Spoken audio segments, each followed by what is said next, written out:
I'd like to thank you guys all for giving me such an honor. I'm standing in front of one of the best Rotary clubs I've been to, and I'm here as a guest speaker. So it just shows you how far Rotary can take you in life. So now, in the summer of 2010, I began an Interact club in my area with the push of my dad and former President Rashad They told me that they wanted to start an Interact club, and I thought the idea was great because it gave me a chance to actually officially do something for Rotary. So I began the club with my local friends in the area. We're all from different schools, so we're a community-based club as opposed to a school-based club.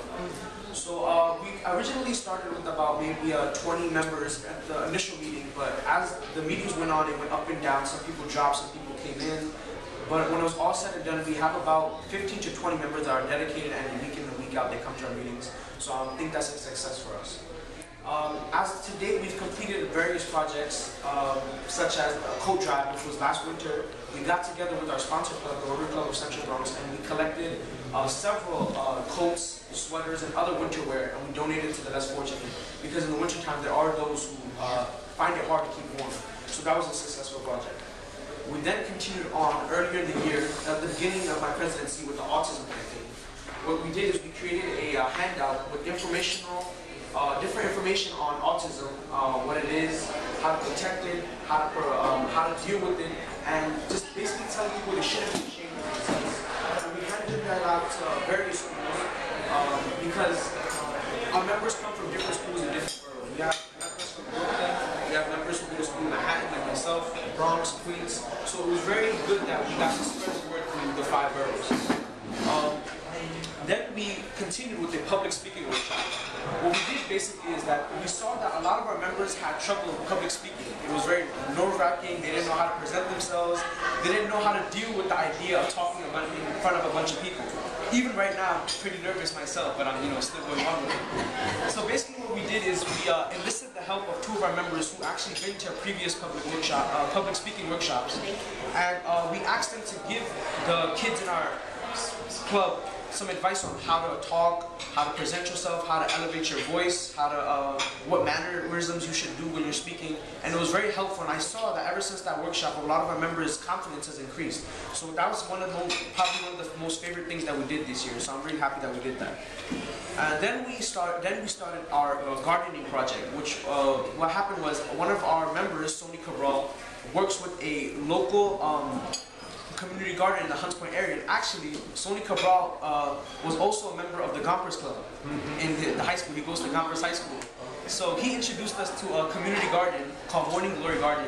And what we do is every 2 weeks or so we go there, we plant, we water, and we just basically keep the garden alive. We've noticed that in our Parkchester area there's a high volume of people around and get signatures to try to get more police authority in the late time prayer, which is at 10:30, which most of the crimes are being committed.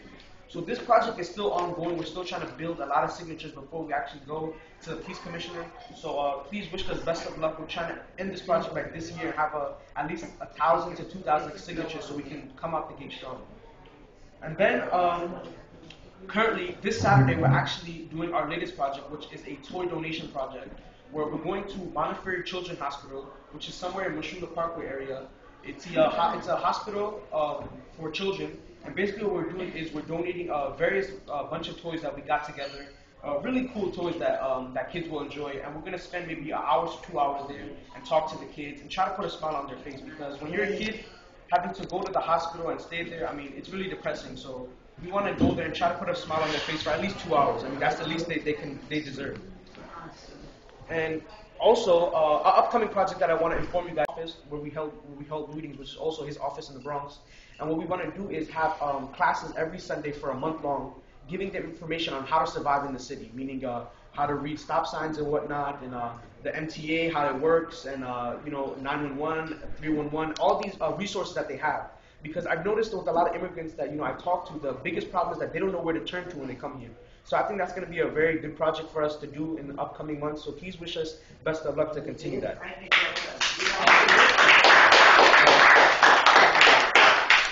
Now I just want to talk to you guys about me personally in Rotary. Rotary has been such a big part of my life because I've been around it so much.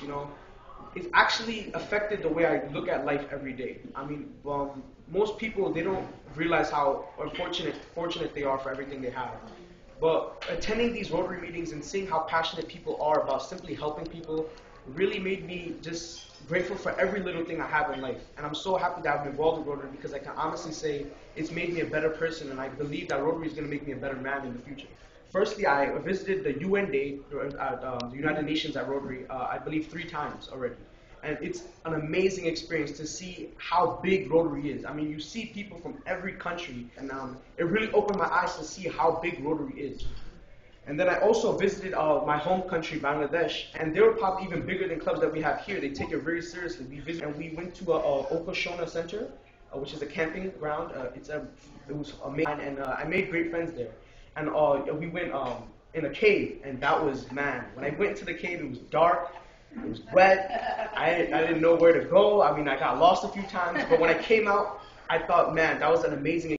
I want to just talk about why a Rotary Club should sponsor Interact Club. See, now I'm just talking about the benefits that Interactors are getting, but there's a lot of benefits that Rotary Clubs get too by sponsoring a club. Firstly, you get the future right then and there. Most of those kids will be impacted in such a way that when they grow up, they're going to be looking forward to Rotary. I like to call it the Rotary family. And even sitting here in New York, I'm a part of that Rotary family. I'm a part of that family of 1.2 million people. And I feel like anywhere I go, I have family there because Rotary is so big. And I'm so glad that I'm a part of that family, and it's a prestige and it's an honor to me. Lastly, I just want to, again, tell you guys how amazing it feels to stand up here and give you guys this keynote speaker speech. I mean, usually I'm always sitting down there and looking at my dad speaking or looking at other people speaking, but to be here and look at my dad watching me speak, I mean, it's really an amazing experience right now. And it's like a dream come true. And I want to tell you guys that the Riverdale Club will always be close to my heart because this will be the first club that ever invited me as a guest speaker. And you guys will always be there, have a special place in my heart. So thank you guys so much for bringing me here today. Thank you guys for an amazing dinner, and I hope you guys have a great night. And thank you for letting me speak. Thank you very much.